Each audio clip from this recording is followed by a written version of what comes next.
What's going on, everybody? Welcome to the North Shore 9 podcast presented by FanDuel. I'm Jim. With me is Tyler. Today on WNS 9 Plus, we've got the brains behind the Zips projection system, Dan Szymborski from Fangraphs. Dan, welcome to North Shore 9 again. Hey guys, how's it going? Technically, I think that the CPU is the brains behind the Zips projection system. I'm just the guy who kind of types in commands and tells it what to do. I was gonna say someone's got to tell it what to do. I think on the management of the Zips on the management of the Zips projection system. You're just getting ahead of it there. Brains, yeah.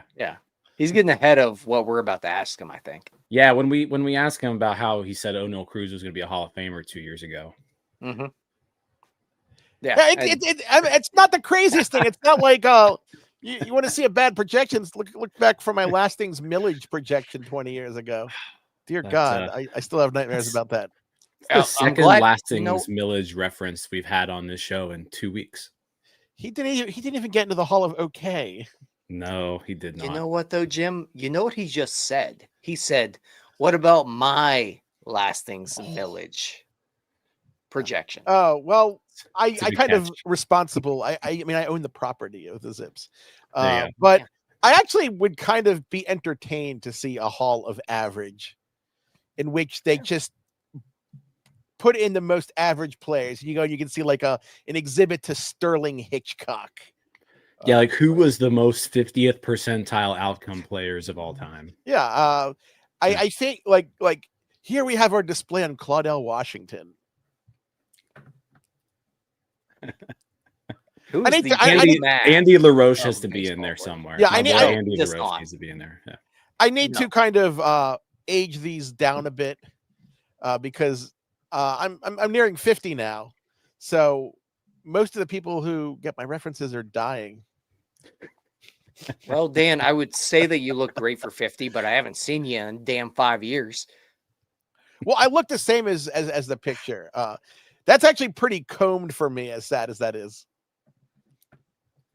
So Dan, the people who haven't, maybe the new folks who are watching, they haven't seen you on here or heard you on here before. Let's just do like kind of a quick elevator pitch on what is Zips and why should we care about it? Do I have to do like a really smarmy like salesman voice? Oh, so you want to talk about the Zips projection system? No, I'm not going to do that because I can't keep that persona up too long.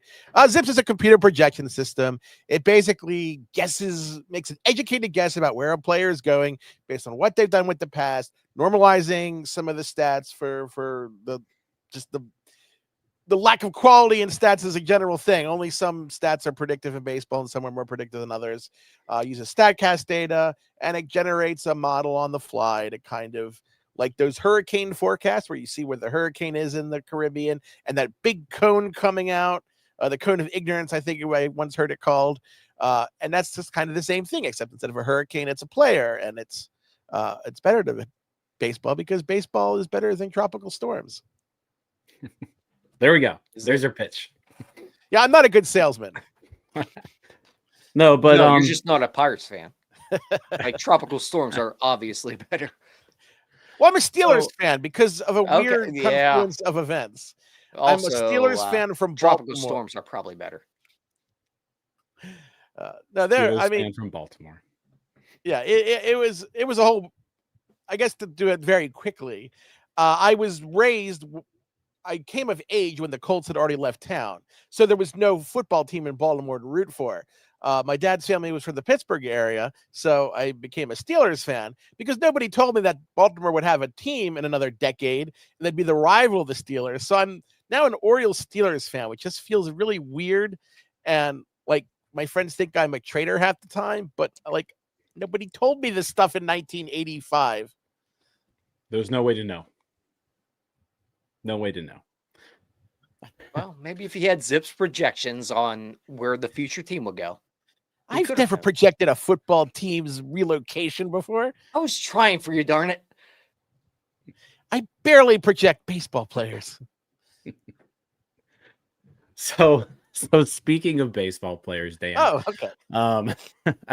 Let's you did the Pirates projections. They got released on Monday, I want to say. I believe that it was Monday. And it was either Monday or yesterday. No, it was yesterday. Tuesday. Yesterday, yeah. No, it was Tuesday. Yeah, Tuesday. So I want to talk about there's not a lot of good to talk about on this. See, here's the thing. I actually thought they were fairly positive. I mean, there's a lot to like there, and you could actually see a path towards being a good team. I don't think the franchise is going to take that path necessarily, but the map is there. There are things they could do. Like you look at the Rockies, and that's what I always go to for bleakness. Well, yeah. The Rockies have no set of decisions that they could make this winter to be a good team in 2026. I'm not even talking about implausible things. I mean, any crazy thing. They go out and they sign the top 4 pitcher. They sign Ranger Suarez and Framber Valdez and Michael King and Dylan Cease. They're still not going to be a good team in 2026. But the Pirates could do things. They won't, but they could do things and be a good team. I don't know, Dan. Did you hear yesterday? They're trying. Yeah, at least they tried. I forgot. I think it was Ben Clemens is keeping track of at least they tried on Fangraphs somewhere. Maybe. Yeah. It's a fun thing. At least we tried. Yep. That's. I feel like that's how this offseason is going to go. But you did mention there is some things to talk about here. It's not all doom and gloom. There's some positives, but the one thing that stuck out to me, and I want to start it off with just kind of, I think the most development here is Connor Griffin is 19 years old, and the projections seem to already be in love with him. I mean, I guess in the projection he's 20, but they're already projecting him to be slightly above league average on an offense from a hitting standpoint, almost a 4-win player like over the course of an entire season. I guess it just really liked what he did in his first pro season, huh? Yeah, it's pretty rare. Zips does not usually give aggressive projections like that to rookies because there's all sorts of questions. Because if there weren't questions about them, they'd probably already be in the majors. This is pretty much how it works. I believe the last 4-win projection for a prospect was Chris Bryant a decade ago. And before him, I believe it was Mike Trout, who I know was like 4.1 in his rookie season, this projection, and it's still missed by like 5 wins. I just don't remember if there's someone in between Trout and Bryant. But Zips is not going to be aggressive with these things. It's not like it's going to take every great rookie and say he's going to be awesome. I mean, when Jackson Holiday came up, Zips was projecting him for 1.7 WAR. He didn't make that, but Zips does try to take a measured response. But there's really not a lot to not like about his game, just simply put. Defense is always tricky for any projection system. Zips has a coordinate model I use that has the location of every hit ball in the minors, and I calculate a rough probability that each ball will be played. And Zips thinks that he's going to be a very solidly above average defensive shortstop. It only has him at +5 because there's a lot of uncertainty for any kind of defensive numbers like this. So there's a lot to like there, and he's still too early for the Pirates to trade. So that's really good. That's true. And I guess one thing I wanted to ask you is, I mean, he's 19 right now. He's going to be 19 on opening day. Who do you recall as the last teenager to get a projection like this? Teenager? I don't think there was. I don't think Tatis's projection was as good. I'd have to actually go through the archives for that, but it's pretty rare.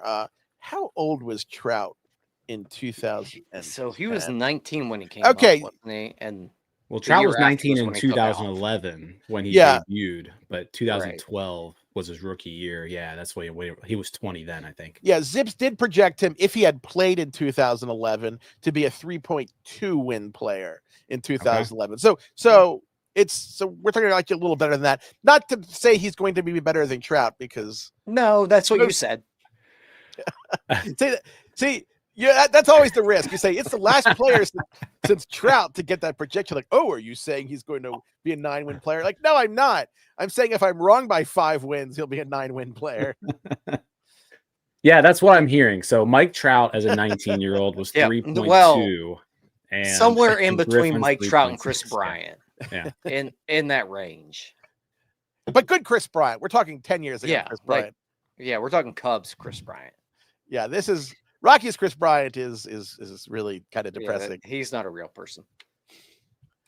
Yeah, so I that was like the one thing I really wanted to point out, because like you said, like I feel like Zips is typically very conservative and safe when it comes to prospects. And I couldn't recall at least a Pirates prospect with that aggressive of a projection before. Certainly not a Pirates prospect. I mean, Zips always liked Cruz, but not to this degree. Mm-hmm. Yeah. So is like Dan, do you think, I know you mentioned, and we'll get to it, but with O'Neal Cruz's speed part, is a good bit of this Connor Griffin projection having to do with the speed or positional, or just we believe in this guy? Zips does include speed in the model. Faster players will tend to, have higher batting averages and plays early on in their career. It's kind of what Bill James called a young player skill. It's pretty good. There's just not a lot to complain about. And I like complaining, so that always makes me disappointed. I'm actually looking up Andrew McCutchen's projections now. I'm trying to see if I've ever projected a young. But we'll get back to that. McCutchen played in AAA for he got 1,200 AAA at bats. It was something crazy. Yeah, you had to make really sure, because the Pirates were so amazing then. Right. There just wasn't room for him. Eventually, they had to trade Nate McLouth to make room for him. But there was something more fun about the Pirates, because in the 90s and early 2000s, I use air quotes around fun, because they're cheap now, but the team isn't as sad as they were then. Those days were sad. The Cam Bonifay, Dave Littlefield days, Ed Sprague over Aramis Ramirez, the Jack Wilson deal, the Pat Mears, Kevin Young. I'm glad you find this fun, Dan. Thanks for reminding me of those fun times. One of the mean nicknames we gave. Someone. This is back in the Usenet days, where I kind of got started in the sabermetric community. There was someone there who really hated Aramis Ramirez and loved Ed Sprague. And anytime he complained about Ed Sprague, I'd write a mean limerick to him about Ed Sprague, which would be awkward if Ed Sprague ever run into him, and he looked up all the limericks and some haiku as well that I wrote about him just every time that guy said something. It was kind of mean. We also called Kevin Young KY Jelly Roll, which was also not the nicest thing you can call someone. Yeah. We said a lot of things back in the day. So the Pirates are kind of in this offseason right now, and we had a show yesterday because of all this news that came out. They made a bunch of rosters, put in 5 deadline. They were in this article from Jeff Passan saying, hey, they're in on all these guys. And I wanted to kind of highlight something that you said in the article, along with the Zips projections here, where it seems like this Pirates team has a lot of fringy major leaguers on it. There's a bunch of guys on here who seem like they're okay. Yeah, that's a lot of what you see when you look at the roster. There's a lot of role players. Mm-hmm. But one of the problems, I know I mentioned it in the article, is that they're really good at developing all these spare part role players. And then when they say, hey, we're going to spend money, they spend inefficiently on spare part role players. And I think, everybody kind of gets frustrated about that, because the Pirates only have a certain amount of money to spend. Why don't you go out there and get one really impact guy, as opposed to 3 or 4 role players, which you seemingly just are abundant with? Imagine you need a car to get to work. You have $10,000 and you say, oh, should I get a used Camry from a while ago or a used Accord. No, I'm going to buy a 30-year-old Audi. That sounds like a good investment. Could be. Yeah, I mean, and you pointed out like last year they went and they spent what $17 million on Isaiah Kiner-Falefa, Andrew McCutchen, and Tommy Pham. Maybe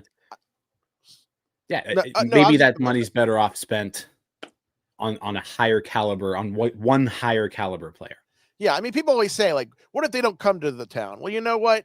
Players will come to who pays them the money. That's the basic truth. Zach Greinke was always the one who was honest about that, saying, I'm going to go with whoever offers me the most money. And teams will. I think collecting the money and taking an actual risk for a player that you don't have in the organization is much more interesting than just getting Kiner-Falefa. I still don't understand. It's been a year and I still can't figure out why that deal was in any sense.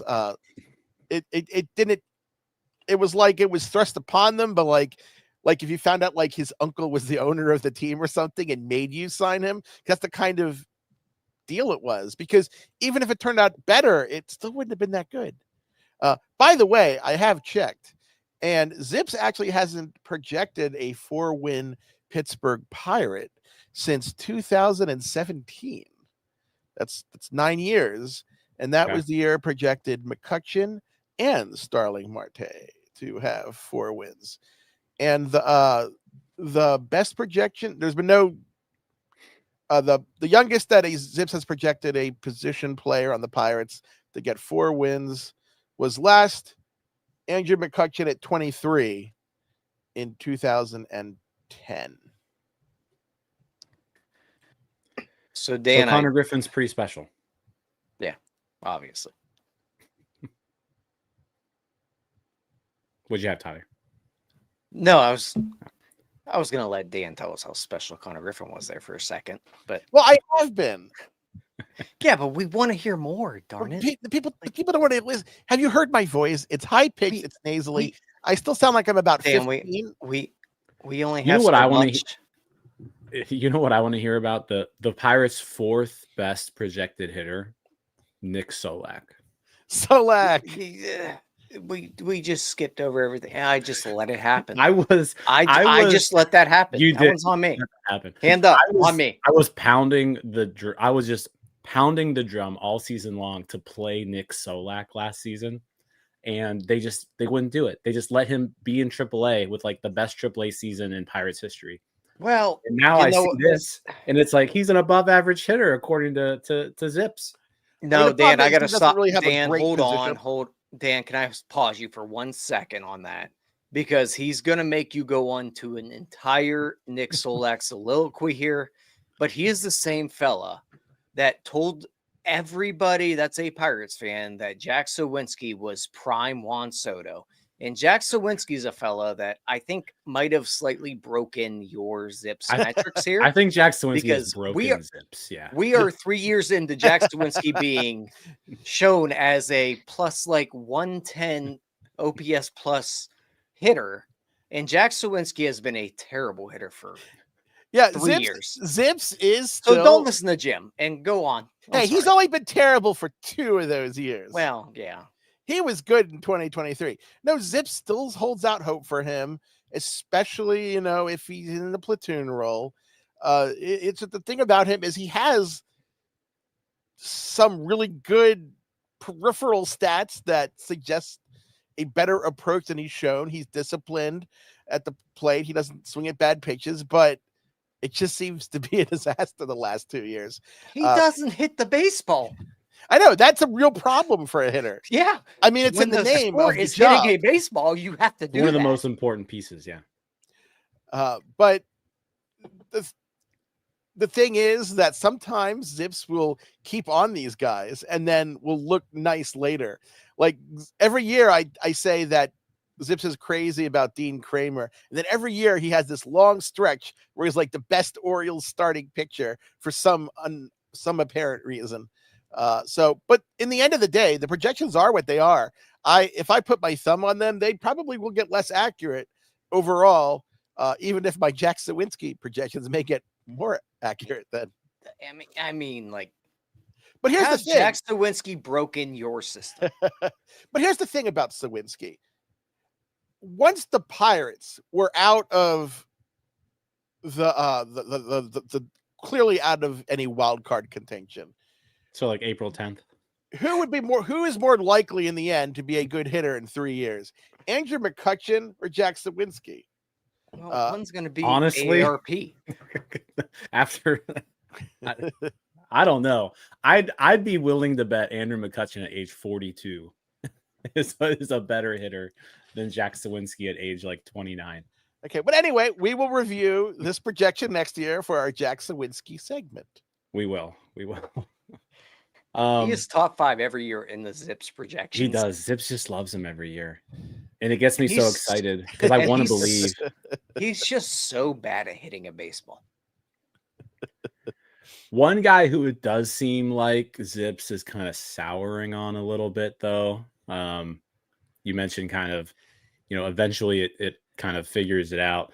It's not super high on Henry Davis anymore. No, I mean, Davis, if you want to talk about guys who have struggled to hit a baseball, he has mastered not hitting a baseball in the majors more than Jack Suwinski has mastered not hitting a baseball in the majors. He could show Jack Suwinski a few tips about not hitting baseballs in the majors. I have been, in favor of the Pirates seeing what they have in Henry Davis, and they have been, experimenting. They've been pushing him around different positions. Sometimes I kind of think that players like that probably do need a change of scenery, not because of any kind of like conventional wisdom about it, but I just think sometimes when you see a young, talented player who isn't progressing, that he might just be in an organization who's run out of ideas on how to work with that player. I think that Henry Davis will probably do better in his next organization. I think maybe you could probably pull off an interesting trade for a player in a similar situation, like maybe Jordan Walker or something, just to throw a random name out there, because the Cardinals have no idea what to do to get him working. Maybe, a switch of problems will help things out, because everyone likes to swap problems with other people and then they just magically work out. Yeah, exactly. Now, Dan, looking at Henry Davis stat on that, it does project him at a -4, I guess, defensive value, which seems to be lower than Joey Bart. Is that kind of including him at other positions, or is it just thinking something might fall back down to earth catching wise? It's projecting him as a catcher. I project players at the position that they're listed at simply because it's too confusing for people to interpret a chart with some mystery blend of positions. Like, how the heck, Dan, is Joey Bart projected as a better catcher than Henry Davis? Well, neither is great. Henry Davis got better. He got a lot better, I think. So no, he has made progress. I was wondering if there was something in his metrics that might show some sort of downturn. Not necessarily. It's just, history is a big deal. And since defensive numbers take so long to stabilize, it's really hard to know for sure for a few seasons if a player's really turned things around defensively. And really, Bart's defensive performance isn't that brutal. So, he has a history of just kind of being generally mediocre-ish. So, neither are going to win any Gold Glove awards. I think that as long as Bart hits, he's going to get the bulk of the at-bats there, unless Davis really starts to come around. But I think the Pirates are very wait and see, and that's probably the right approach. I don't think you'd want to actually, say, okay, this is the guy who's going to be the catcher. Have you ever thrown a Roger Clemens comp on any other pitcher before? I'm pretty sure I have, actually. But it was a pretty good picture, I'm pretty sure. Yeah. I was just looking, Paul Skenes, pitcher comp #1, Roger Clemens. That's that's a good pretty comp fun to see. It's pretty fun to see. I gotta imagine, even Zips isn't projecting him to be even as good as he has been, really. I guess 5.4. That's about where he was on. He's easy to project. 198 ERA. I mean, it's the thing about like any superstar, especially a superstar pitcher, is there are a lot more things that will make them be worse than better. I can think of a lot of events that'll make Skenes lose 2 WAR more than gain 2 WAR. It's just the Wheaties box curse or the Madden curse, whatever you want to call that. Regression toward the mean. It's just a natural part of it. The fun comps are always the Randy Johnson and Bob Gibson comps, because there'll always be some sort of mediocre player who gets the Randy Johnson or a Bob Gibson comp. Then I have to remind people there are more than one players named Randy Johnson in history and Bob Gibson. Not that one. Yeah, they're all like, how is that reliever compared to Bob Gibson? I'm like, the Brewers and Mets had a mediocre swing starter named Bob Gibson in the 80s. That is who they're comparing to. It's not like when you're a Hall of Famer that nobody else can use your name. Some pitchers are getting an Edgar Martinez comparison because there was an Edgar Martinez picture. But this is the Roger Clemens. I mean, all I know is that I saw a Roger Clemens and a Garrett Cole projection for the 2026 Pirates. In the same rotation. Cole actually might have gotten a Clemens. If I'm thinking about guys who got a Clemens comp, I would think that Prime Cole was a candidate. Whoops. I'm looking through last year and looking for Clemens. Prime Cole Verlander probably strikes me as like a Clemens comp, maybe. Yeah, Paul Skenes got Clemens as his 5th comp last year. Okay. The Pirates are going in the 26th with Roger Clemens and Garrett Cole. How do they lose? Oh, I'm sure they'll find a way. There are a lot of ways to lose. But touching on this rotation, it's certainly, it's the strength of this team, Dan. Obviously, I think we all know that, but down the line, Skenes, Keller, Chandler, Ashcraft, Burrows, Jones, Oviedo, Barco. I just listed 8 starters right there that all have projections, like all good major league starters. Yeah, they could all pitch in the majors. I think if the Pirates choose to spend again, we're taking a very big if. I don't think that starting pitching needs to be a priority. I know all fans always think that every team needs a starter at all times, but given the Pirates are not going to have anything near an unlimited budget, I really think that you have to just go with what you have there, essentially, and work at the holes in the lineup.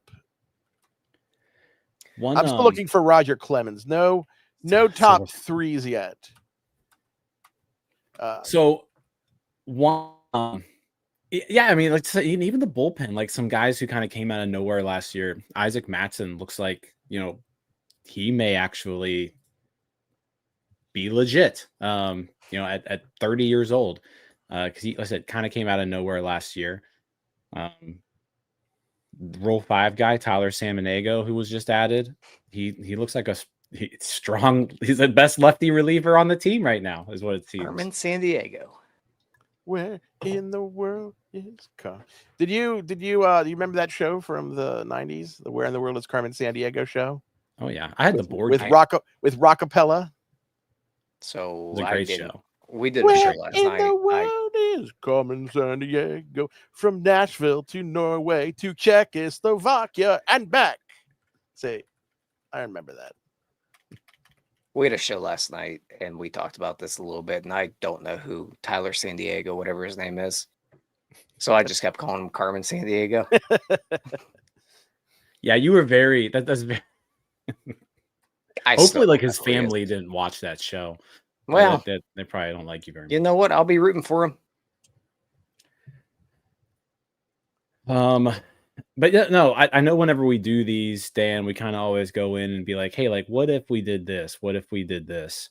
My question for you is, because I think some people have talked about it. What if we made Jared Jones like a shutdown closer? I mean, that's certainly a possibility. If you have a healthy rotation, he's coming off an injury, so you don't necessarily want to pile on the innings. I mean, Smoltz spent a year or two, or just the 1 year as a closer. I think that's a perfectly valid thing if you don't need to. By the way, Max Scherzer got a Clemens comp in 2018. Okay. That was the last that I found, number one comp. Fair enough, I guess. Yeah, 2018 Max Scherzer. We'll take that. Yeah, that's nothing to complain about. But I'm gonna keep going. I want to see if there's anyone else, because that wasn't young Clemens. That was 33-year-old Clemens. I want to find a young pitcher who gets a Clemens comp. I'm trying to think who. There's not really anyone out there who's been as dominant. Yeah. In the way Skenes has been right off the bat. Like maybe DeGrom at some point. Well, even DeGrom, though, was 28, 27, 28, True. you know? Yeah, it took him a little to get going. I mean, he got going pretty quickly, but... Yeah. I'm trying to think who else there would be. I mean, Cole got pretty good pretty quick. Not that quick, though. Lincecum, but completely different. Timmy! Oh, I love Timmy. I was so sad when he retired. I will say here's a good one. Kerry Wood kind of fits that mold. Almost. Kerry Wood probably did, but I didn't have the projections when he would have gotten that.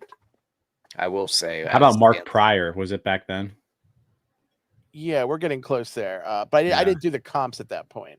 Okay. I didn't have the until I got an Intel Core Duo. I didn't really have the power to do the comp thing right. Gotcha. I will say, well, Dan looks that up. It was fun to see a Stolmy Pimentel mention with Antoine Kelly. Just love me some Stolmy Nights. Pimentel. Okay, I'm back to 2014 now, and so it doesn't look like Cole got a top Clemens. Yeah, I can't think of anybody in the last however long. But Verlander got a Clemens comp in 2014, but again, that was 31-year-old Verlander. Yeah, older. So Skenes is probably the youngest. It's looking like it. I'm running out of years. Did Matt Harvey get a? Oh, don't the thoracic. Like I'm just thinking of young guys that threw hard. Poor Matt Harvey. It feels like that. Because before like the modern age of baseball medicine, everyone has parts I never heard of before. Yeah, like rookie Matt Harvey was really good. He was. His first couple years. No one else that got young Clemens. Okay. But there always seem to be new body parts that you hear in injuries every year. As a few years ago, I had never heard of thoracic outlet syndrome or the capsule in the shoulder. I just look at my shoulder like there's a capsule in there. And ab injuries became, they start naming all the muscles, and it's like, oh, okay. These guys throw very hard now. I did want to bring this up. So this is the chart that you made, kind of outlining everything. I think this is just kind of this just shows you the depth of the starting pitching more than anything. And also shows like there's going to be a lot of help that's needed in the corner outfield.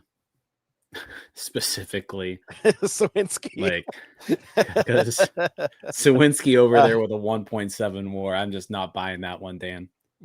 And for anyone who's reading the depth chart, this reflects the depth chart playing time currently up on Fangraphs. So when you see Barco and Oviedo with 0.5, 0.6, that doesn't mean that's their projection over like a theoretical full season in the rotation. It means like 70 innings or something. Yeah. Yeah, you're saying basically, hey, like here are the 9 starters who are going to make a start, and on from there. I go by generally speaking, I'll put on the chart all the players who are projected by our depth charts done by Jason Martinez, who get 50 plate appearances playing a position or 30 innings as a starter or a reliever. Just so I can keep it from being too cluttered. It's already fairly cluttered, these little graphics, but people seem to like them. And it makes people mad at me with a visual, so they don't have to wait to the projections to get mad at me. I think that's the most important part of this. Is to get people mad. Yeah, it is. I mean, being a sports writer, half of it is trolling on some level. I think just when you look at this chart and you see a larger number next to Suwinski's name as opposed to Bryan Reynolds' name. But that's a little damning with faint praise. Zips really does not like Bryan Reynolds. Yeah, that's true. Like Zips projects Bryan Reynolds as the exact same hitter as Nick Solak. And it really sucks because this is the kind of thing that Pirates owners look at and say, "Oh, well, that'll teach us to sign a long-term contract with one of our players." So we can blame you. So hey, I didn't cause his decline. I do want to ask a question though on Reynolds though, because like the output obviously dropped significantly last year, and a lot of that just had to do with just a dreadful first half. But like, I'm looking at the StatCast data, and there was a dip, but it wasn't like as pronounced as his actual numbers were. So I'm kind of surprised to see Zips this down on Bryan Reynolds, just because like there is a track record there of him being a pretty good hitter. And like, I feel like last year is a little bit of a fluke. Like I didn't see enough there to tell me that like this guy's cooked. Well, I mean, Steamer's a little happier, gives him a 1.4. But the thing is, he's going to be 31, and kind of middling players about that age who don't really make contact well have a real dangerous downslope.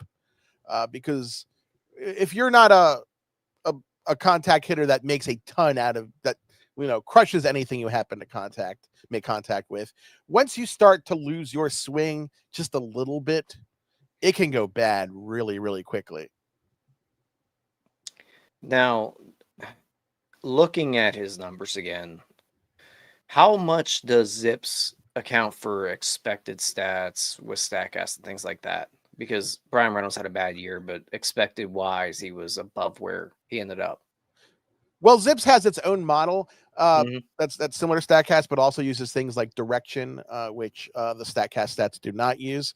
The more a player overperforms or underperforms StatCast, or the Z numbers, as I call them, because the Z stands for Zips, the longer a player does that, the more predictive value it has. It's the same with FIP and ERA. The longer a player's ERA is lower or higher than their FIP when combined with defense, the more a Zips will believe that there's some ability there. Marco Gonzalez was a good example. Zips regularly projected Marco Gonzalez to have a lower ERA than his FIP. So if you can outperform that kind of data for a number of years, then you can show an ability, but it tends to be a small one, so it takes a while for that kind of thing to be observed. You have Jack Suwinski better than Bryan Reynolds. Dan, come on. But again, that's mostly because it really hates Bryan Reynolds. Yeah, that's just mostly because and like I mean, that's a 1.7 there. Yeah, but I do think you did a good job of explaining that there, though. Like him being or turning 31, like it's a pretty big deal for an ordinary player. It is. I don't want to hear it though. Hey, I don't want to hear it. I'm getting towards the age where I could be the dad of players who are declining in baseball. That's troubling. Yeah, not great. Not great. Second base.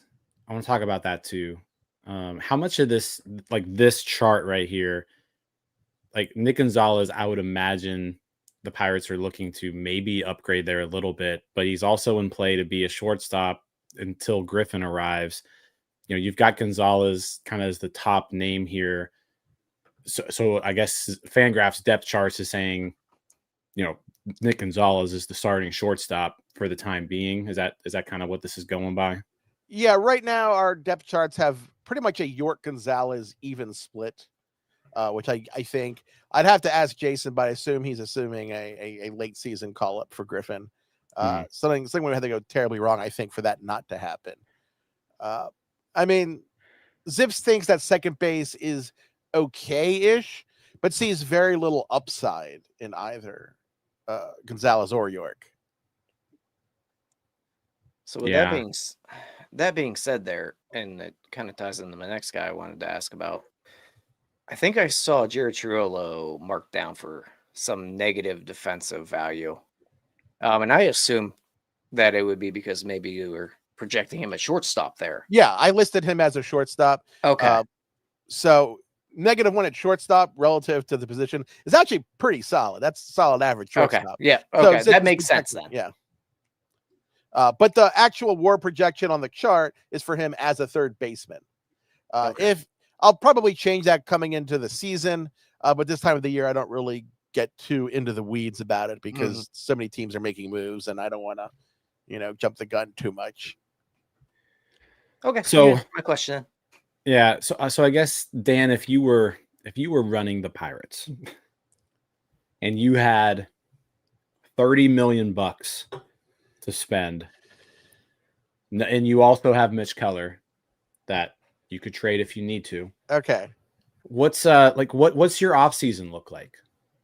Like, what are you doing to make this team a playoff team? Because right now, like you're basically saying like this could creep into a low 80s win team, but they're probably a high 70s win team right now. How do you push this team into the mid 80s? What I think I would do, I just want a big dumb bat at DH. I would try to get Kyle Schwarber at DH for the Pirates, then use the remaining money to kind of chase interesting upside-ish relievers, not top relievers, just some to fill out the pen. I think that for $30 million, that's probably the best you can really do. I mean, the market isn't flooded with great hitters out there. And Schwarber, even if he's not great, you stick him at DH. No one's going to boot him from DH to play him in the field. And he will be entertaining at least. He's going to be fun, even if he's not amazing. And I like fun. I mean, I think I'm at the point right now. I agree with you. Like, I 100% agree. Like, I think Kyle Schwarber probably makes the biggest impact to this team. And if you even wanted to go out there and add one more person, like I'm not trading Mitch Keller, but like if you needed to, like you could probably afford it. And then that frees up a little bit more to go add something else. But yeah, I'm with you. Like, I think Kyle Schwarber makes the biggest impact on this team. Because, if you have Kyle Schwarber, you're not going to bring back Andrew McCutchen. And I loved prime Andrew McCutchen. But he's been retirement touring. I mean, he hasn't actually said anything and he wants to keep playing. But they've been using him like he's on a retirement tour for years now. And getting Kyle Schwarber at DH would kind of end that. And I hate to do that, but, would it though? Like, I think you could still sort of carry him and like use him as a late inning pinch hitter or a right fielder once a week. I feel like you could still do it. This team carried Alexander Canario all season long last year. Yeah, but are you going to give McCutchen his standard $5 million contract to pinch hit? At least if you're the Pirates. Well, Dan, you did just throw out all the money they wasted last year. I mean, the Dodgers might do that kind of thing because the Dodgers don't need to spend efficiently. I think for me, I can't see Kutch playing in another uniform again, like just from an emotional standpoint. So I'm bringing him back. It's in a limited capacity, but I think he still has something to add. And I think with the 26-man rosters, you can have that guy who plays once a week, twice a week. Like, there's room for those people. But again, I think the problem is the $5 million for the guy who plays once a week. Yeah. If he wants to play for minimum, which he might take as a slap in the face. So, I mean, with that, all that said there, Dan, I think we're kind of getting to the point where at least the numbers show on your end there, and maybe your personal opinions, the Pirates are better off without Andrew McCutchen as their everyday DH in 2026. Yeah, I hate to say it because again, I really loved McCutchen as a Pirate, and he's actually someone that I don't know how I'm going to vote Hall of Fame, but I think he does have an argument on peak value to consider, because I'm a peak value guy. I would have voted for Johan Santana if I had a vote then. I'm voting for peak guys this year. I'm voting for Felix Hernandez. I think I'm voting for Cole Hamels. So I'm for peak guys. I like having Koufaxes in the Hall of Fame just as much as I like having Suttons. I think I'm getting to that point too, where like the Pirates might be better off without Andrew McCutchen playing 140, 130 games next year. Yeah, and I hate to say it. I mean, as an Orioles fan, I hated seeing Ripken go, but I mean, there was a time that had to happen, and it was kind of getting towards the point where, you know, if the team is going to be good, they can't be giving him, 500 at bats. Yeah, and I don't think you have to do that. I think there is room for the money.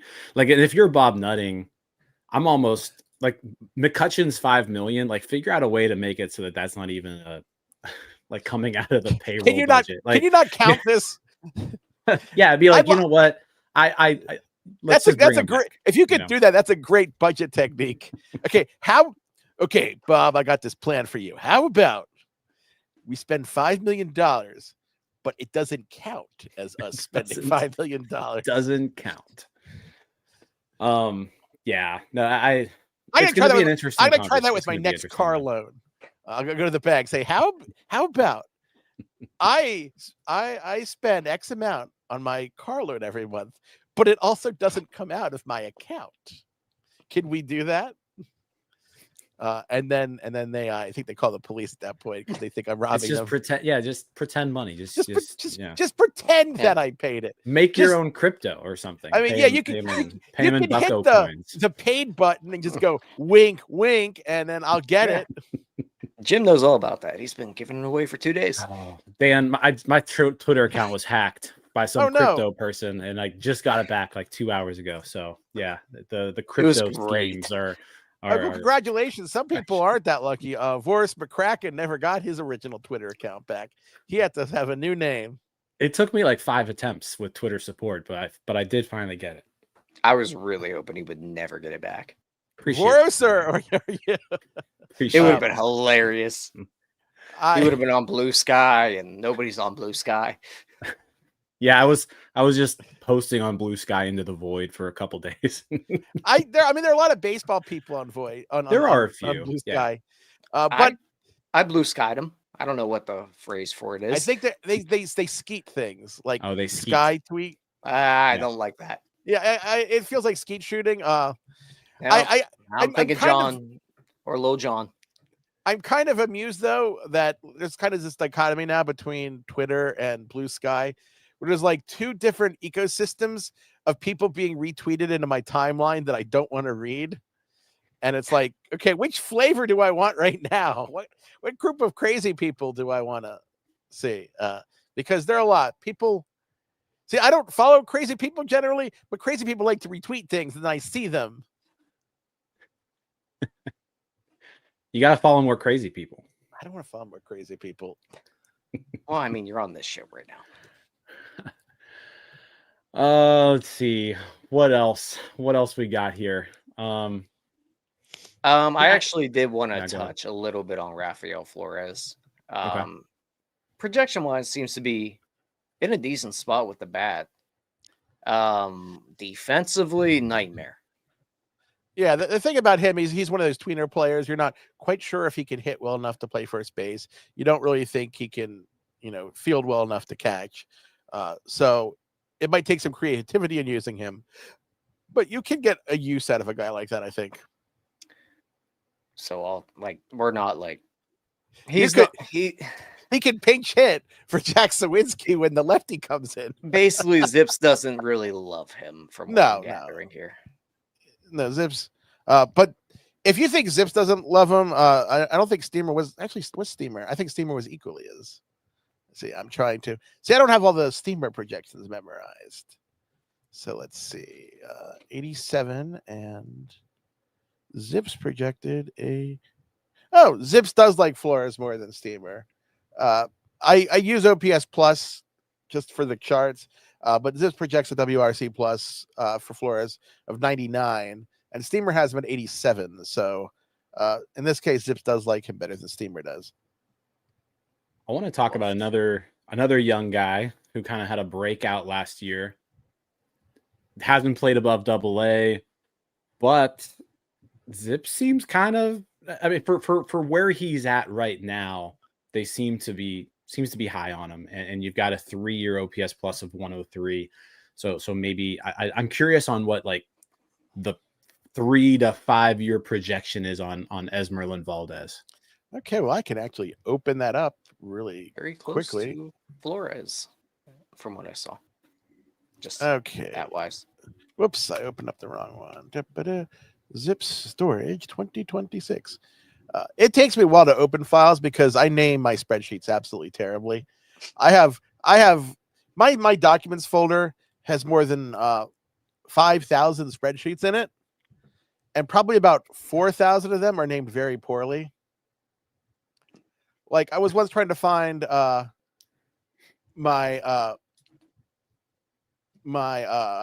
was doing some work on pacing and if pace had any effect to change in the pitch clock a couple years ago. And I did all this data and then I couldn't find it. And then I found out after checking every spreadsheet I had edited in the last week that I had named my pace spreadsheet Picante Salsa because of pace Picante Salsa. Because I make poor decisions about these kinds of things sometimes. And then you're live on a show and have to find it. Okay, but the Zips I actually put in files I can find. There you go. Zips year 2, OPS plus 103.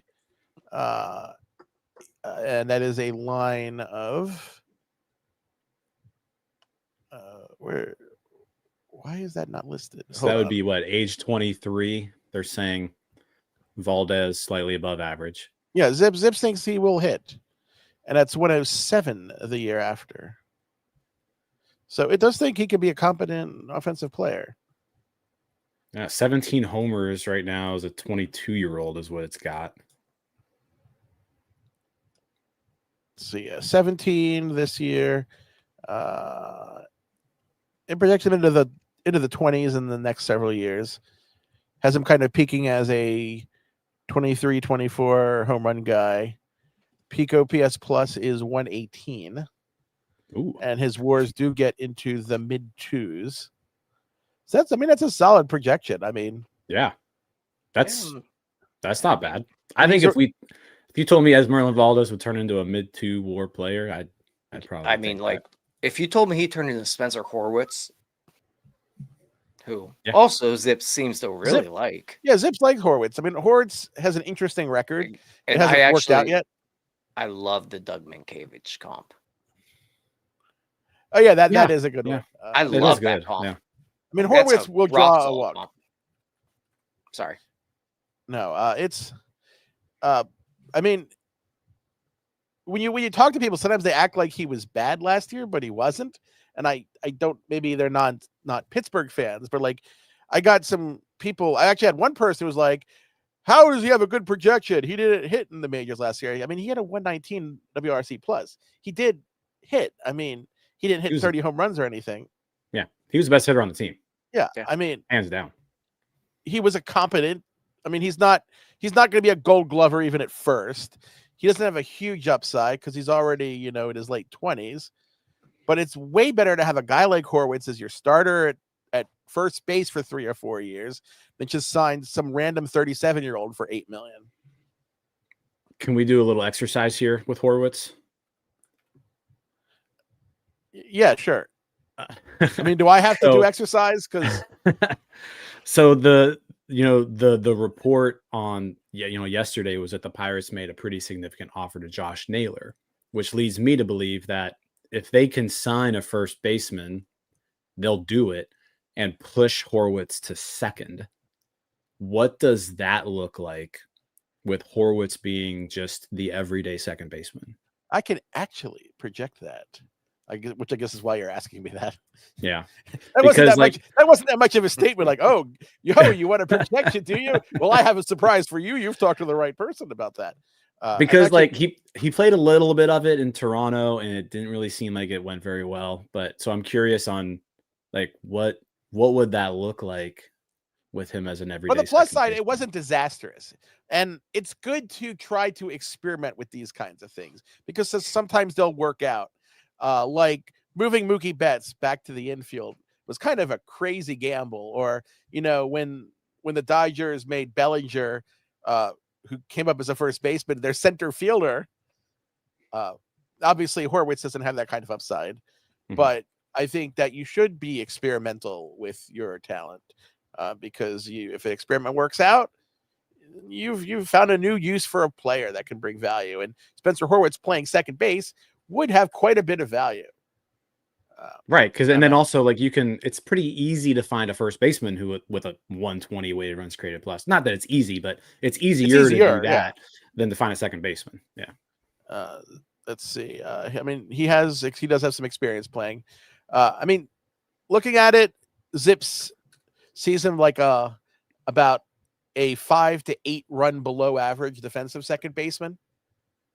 But that's still enough that he'll be an above average player overall at second base, if that is how his defense plays. And if that allows you to fit another bat in the lineup, I mean, you have to seriously consider that. He actually, this straight up projection does project him better than the other second base options. So if the Pirates are really willing to do that, it's something you definitely want to do in the spring, because spring training is the best time to experiment with these things. Because it's spring. It doesn't really matter if you lose the games.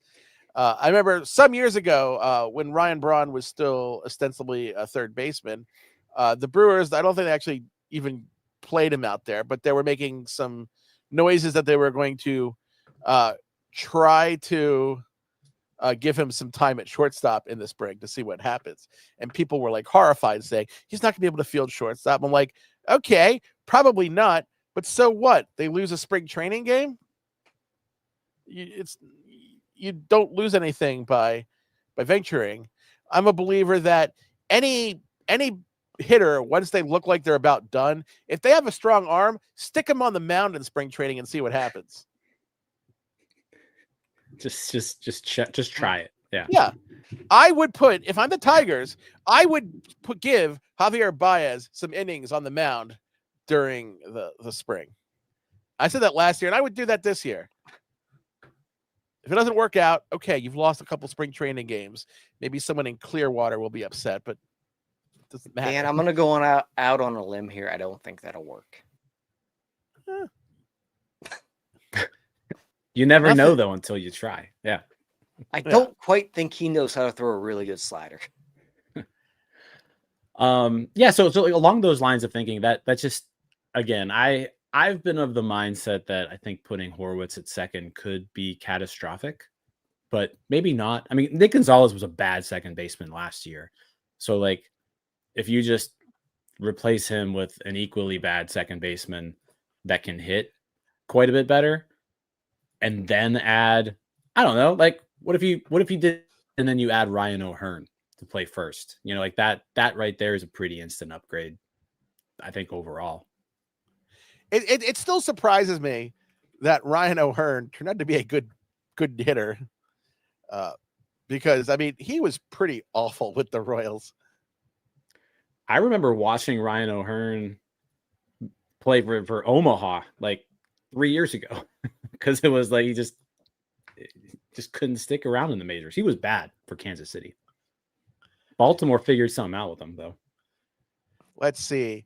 A left-handed hitter who can play the outfield and has trouble hitting major leaguers for 2 years in a row in their mid-20s. It sounds like someone. Saying is Jack Suwinski is the next Ryan O'Hearn. Hey, we can all hope for Jack. Anything could happen. Anything could happen.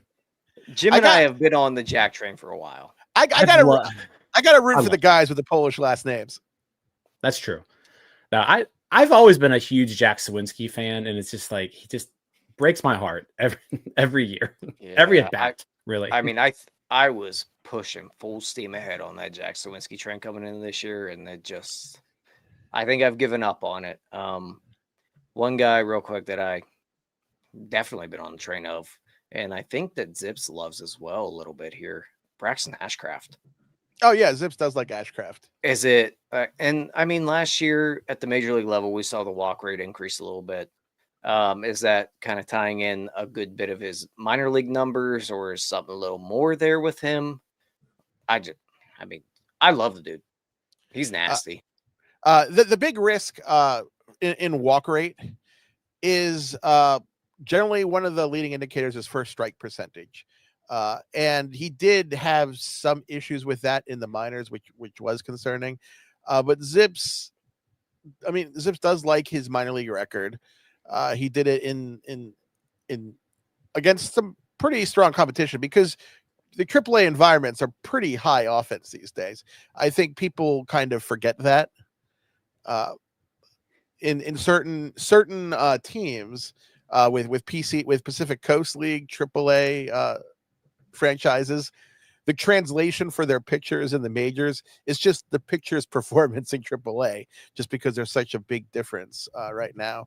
I'm trying to open up real quick to actually get the exact number of the minors 2025. Like, obviously this isn't like the Pacific Coast League, for example.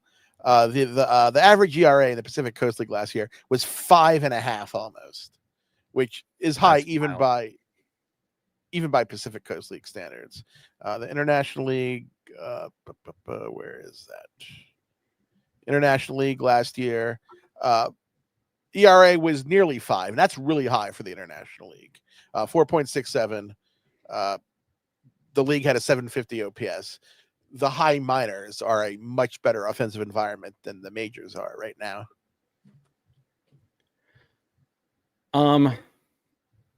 Before we let you go, and appreciate you hopping on here, I do want to talk about some of the posted international players, because again, Jeff Passan reporting the Pirates are, quote, in on Murakami. They're in on Okamoto. Are these guys like? Do we see these guys coming over and being impact bats?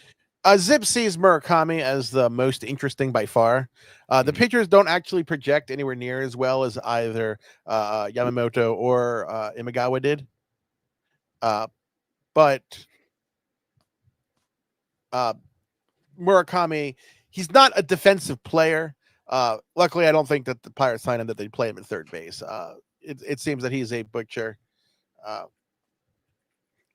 Did I call him Imanaga? Why did I call him Imagawa? Sorry, that was stupid. You're good. No, sorry, I lost my train of track thought by saying the wrong name. Yeah. Murakami, I think there are some contact issues he has to work on, but I do think he probably has the highest upside of any of the players that are coming over. He does have serious power. If his contact skill plays in the majors, and he is a relatively young player, he's still in his mid-20s, so he's not necessarily a finished product. I think that there's a lot to like about that. I would certainly like to see Murakami over McCutchen at DH. And then Okamoto's kind of like, and then Okamoto's sort of like, just like a safer version almost, but less upside. Kind of the vibes I'm getting on him. There is less upside, but he also. I'm trying to think. Let me open up the projection or the translations real quick.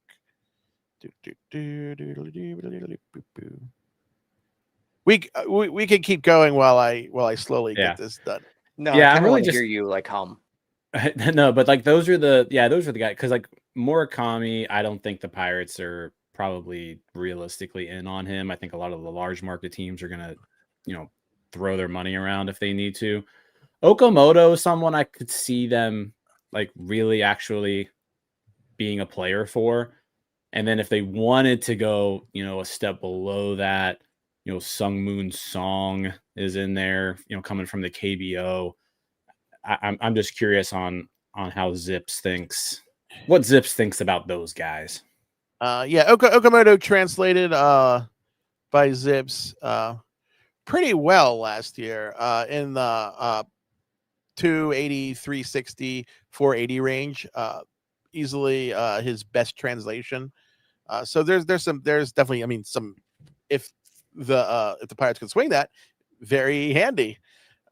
It does see Murakami as the more interesting option. Okay. Simply because of his age.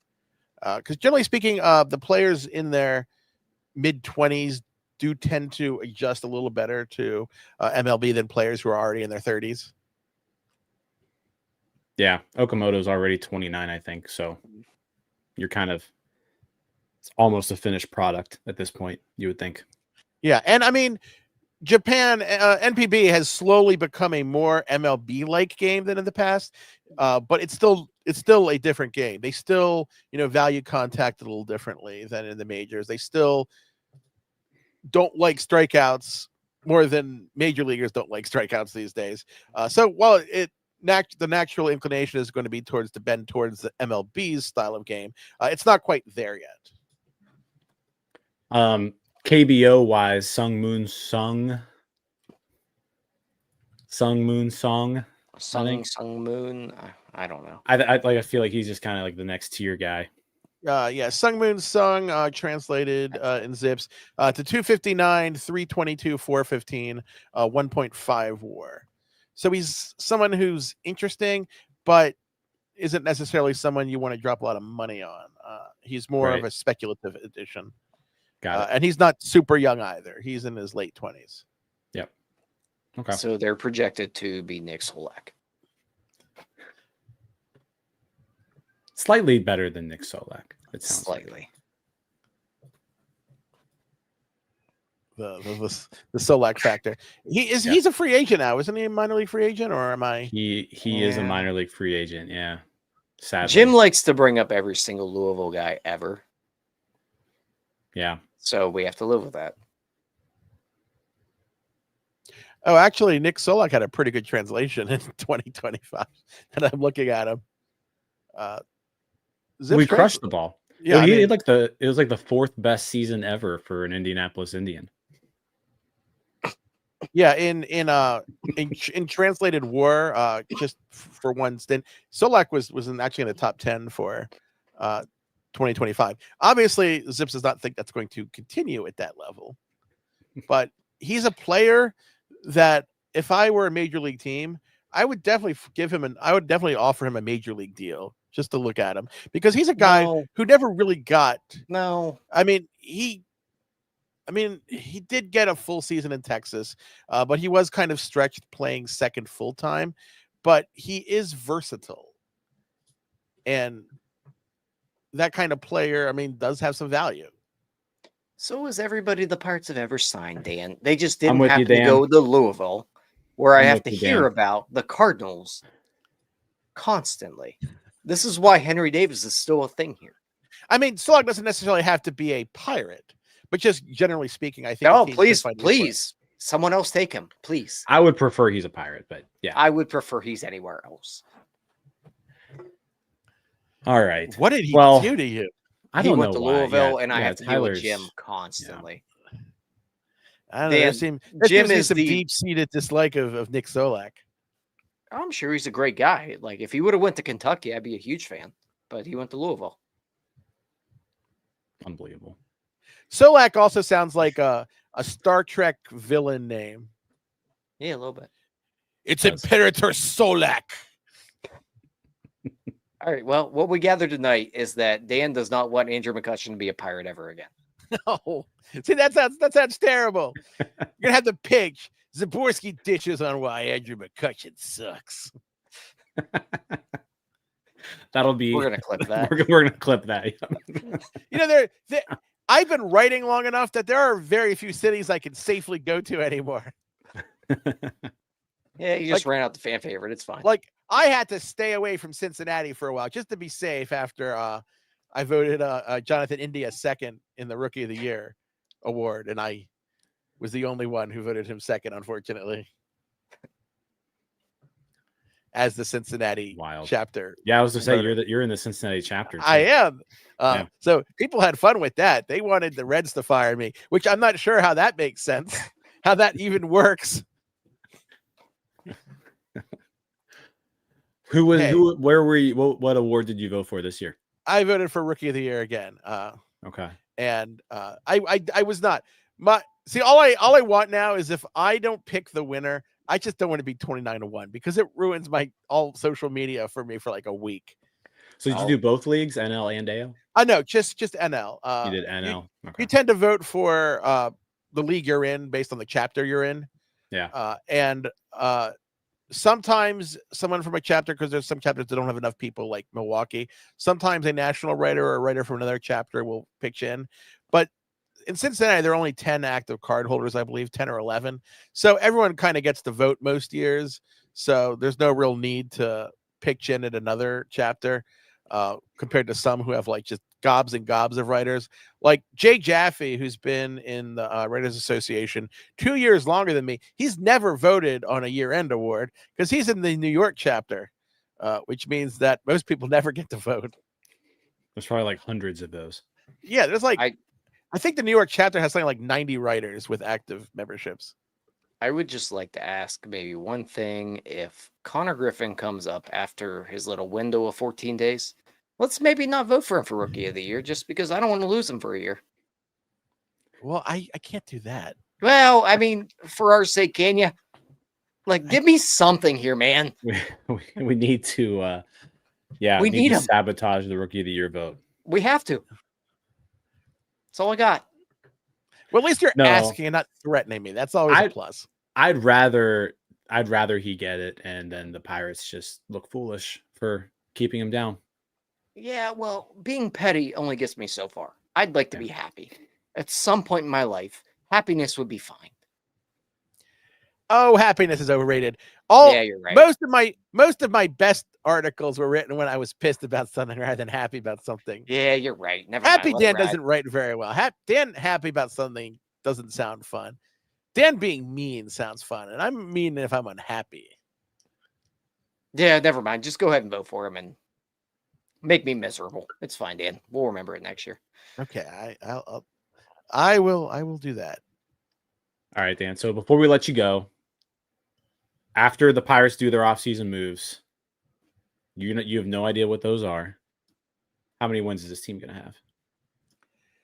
I'm going to say 79 wins. Does that bring Ben Cherington back for year number 8?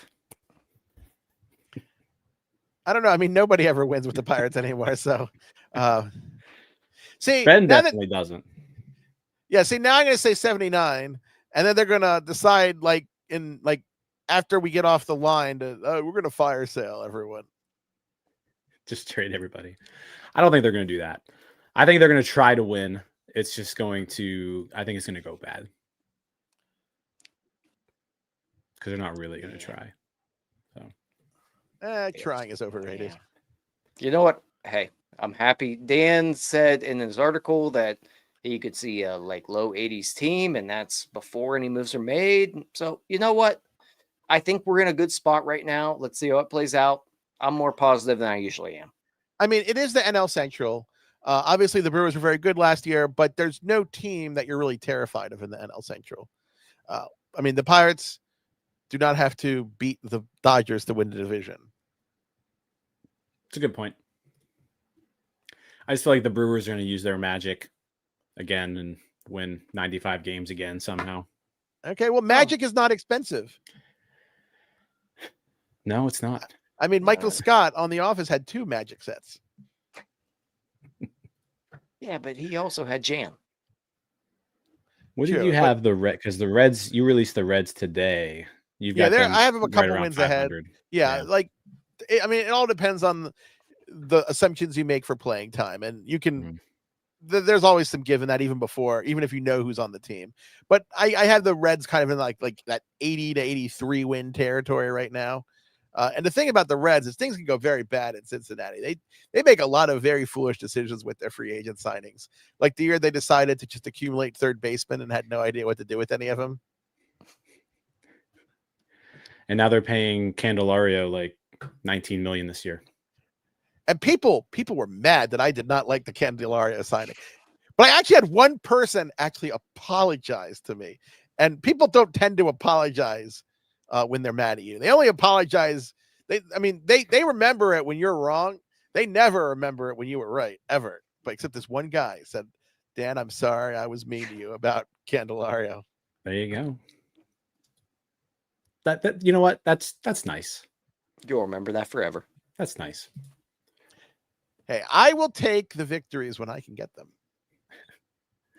Well, Dan, like I said, really, really appreciate you coming on here. One of my favorite conversations every offseason. So, yeah, hopefully the next time we talk here, Connor Griffin's in year 2. He's like a 10-win player, and we're talking about a Pirates team that's primed for the playoffs. And hopefully Jack Suwinski will either be a superstar or on another team. And also, superstar. Let's go superstar. Hopefully the Steelers are coming off a Super Bowl. There we go. I said hopefully. Okay. Mason Rudolph going to lead him to victory off the bench. I love how we act like that was the craziest thing I said. Like we just talked about the Pirates being good. Did we? Kind of. Like things going right for the Pirates. Maybe. Yeah. Oh, anyway, guys, thanks for having me on Appreciate and wrangling my unfocused rambling for an hour and a half almost. You're good. Appreciate you again. Dan, where can everybody find your stuff? You can find me at fangraphs.com writing things because they give me money to do so. And you can find me at Twitter at D Szymborski or on Blue Sky at D Szymborski. But please don't tweet your politics at me.